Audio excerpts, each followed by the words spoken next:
Hello and welcome to the fourth episode of TWE Meets, and today's guest is ITV Racing and Sky Bet ambassador Ollie Bell. Hi Ollie, thanks for joining us. How are you and how excited are you for the Cheltenham Festival now? Firstly, thanks for having me on. Nice to see you, James. Yeah, I can't wait. It's going to be amazing to have, firstly, a crowd back, but then when you look through the quality of races that we've got on show and the horses that we're going to see at Cheltenham in a few days' time, it's brilliant. I think I was talking to someone about this a few days ago, actually. I think in terms of quality from start to finish in almost every race, as you would expect at the sort of Olympics of national hunt racing, it's just, every race has an X factor about it. So, yeah, can't wait to get going now and see so many people there enjoying a day at the races again, which is brilliant. Yeah, I definitely agree. I think just starting from the Supreme could be one of the best renewals for a long time, and then even going to the races on the Friday, like the Triumph races that always throw out a good horse, but this year you seem to have 3 or 4 that could easily win the race. So as we mentioned earlier, the Cheltenham Festival this year is one of the first normal ones back for 2 years with crowds back, and it's what all racing fans have been waiting for. With this in mind, ITV7's free to enter game is giving away its biggest ever total jackpot across the festival, with over 1 million in total jackpot prizes up for grabs across the week. So we're hoping within these next 10 minutes that Ollie can give you some clues when it comes to some of the big races that will help towards winning some money. So Ollie, if you were to have a go on the ITV7 and win the jackpot this year, what would you spend the money on? That's a very good question. It's a lot of money. So I'll probably have a few things to spend it on. And I urge anyone, if you are a regular to the game or indeed new to the game, get involved at Cheltenham because the prizes are massive, as you've touched on. And if you've got friends who don't even like racing, tell them to get involved. Lucky dip it if you like, because you could be walking away from Cheltenham with a lot of money in your bank account. If I was to win it, I have no doubt that my mum would probably want some of it. So I'd probably have to give some to my mother to pay her back for all the football boots she bought me through the years. And I would go on a very nice holiday with my friends, I think. But I could probably go on about 50 very nice holidays with my friends. So yeah, if anyone's watching this and hasn't played it before, then next week at Cheltenham is definitely the time to get involved because you could be basically a millionaire. Definitely. So moving back on to the festival, what was your first memory of the Cheltenham Festival that you remember that really you thought stuck with you? Well, I know you've spoken to Ed, so he'll probably have dug into the sort of archives from the 70s. Mine's slightly more recently. The first race that really sticks out for me, or the first sort of era, I suppose, is that great 2-mile division with the likes of Viking Flagship, Deep Sensation. I remember watching those horses. I mean, the first horse that really I fell in love with was Barton Bank, and around that sort of early 90s time. But I remember watching Viking Flagship and just absolutely hooked from then on. And I actually, funnily enough, as is often the case, going into Cheltenham, you see a lot of these old races sort of dug up again and shown on social media, and it still gives me the sort of tingles, if you like, the hairs on the back of the neck stand up. And actually this year in the Queen Mother Champion Chase, we could have, potentially an identical scenario, 3 quality horses jumping the last together and serving us up a finish that would be played to my kids, my grandkids, in years to come. That's how good that race looks on paper. But there are so many, I mean, every year there's something that sticks out in my mind and a memory from it. And slightly more recently, I remember one of my first jobs was at Racing UK making cups of tea for Nick Luck and Lydia Hislop, and I wasn't very good at making cups of tea, but I had a job for a while doing it.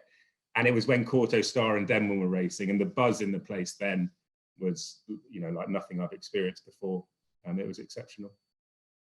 So alongside that, what would you say, you mentioned obviously some great horses there, but what would you say is the one performance at any festival that's really blown you away, bar anything else?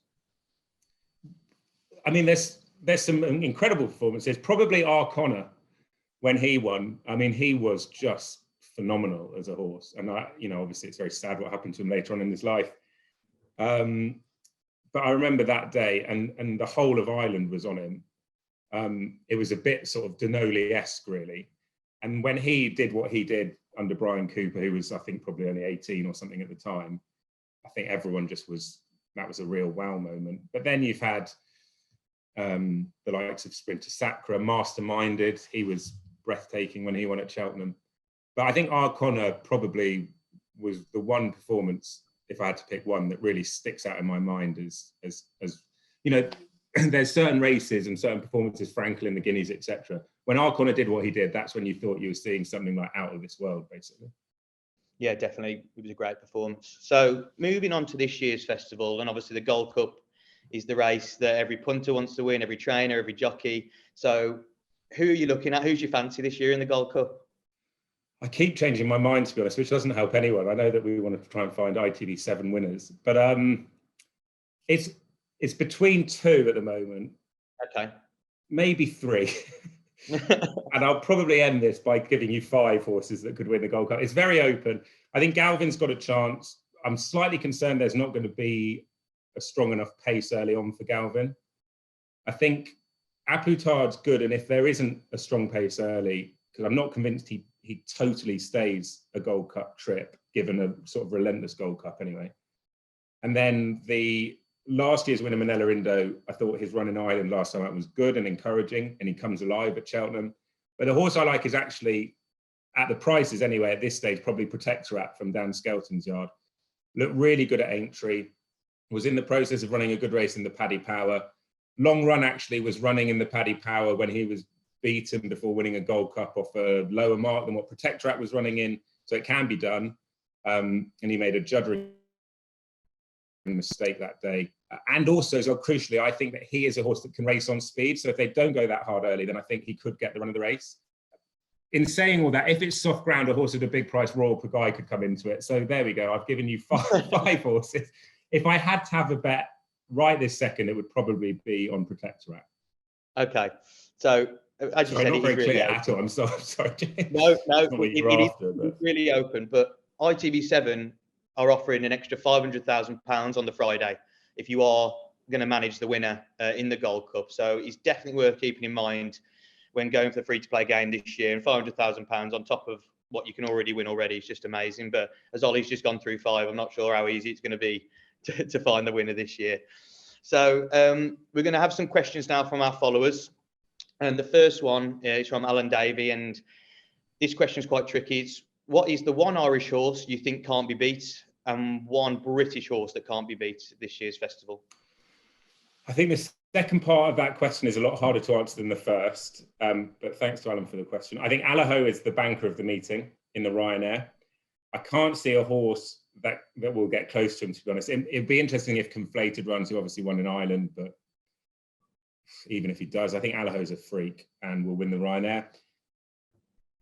The problem is I can see Shishkin getting beaten, and a lot of people will be expecting me to say Shishkin. So, yeah, I think all the English horses, even Edwardstone in the Sporting Life Arkle, he's susceptible. Depending on what Sir Gerard does, and I know that this isn't necessarily nailing my colours to a mast, if Sir Gerard doesn't run in the Supreme, I don't think Constitution Hill will get beat in the Sky Bet Supreme. So, so he would be my British banker if Sir Gerard goes to the Ballymore. Yep, definitely got a big chance. I think even with Sir Gerhardin, but it definitely got a big absolutely. chance. It's obviously easier if he goes somewhere else. Oh, much easier, yeah. So the next one from Max McClellan. What is your one dark horse selection for the festival? So anything like a bigger prize that people probably haven't shouted about on the preview nights and stuff like that, that you actually really fancy? Yeah, this is my best bet of the festival at a big price, actually. Okay. I think he's an outstanding bet. It's in the Potents, and the horse in question is called Honest Vic, who is trained by Henry Daly, who could have a big festival if Hillcrest goes there. Honest Vic won a Potents qualifier about 2 years ago, I think it was, off a £4 higher mark than he's racing it in at Cheltenham this year.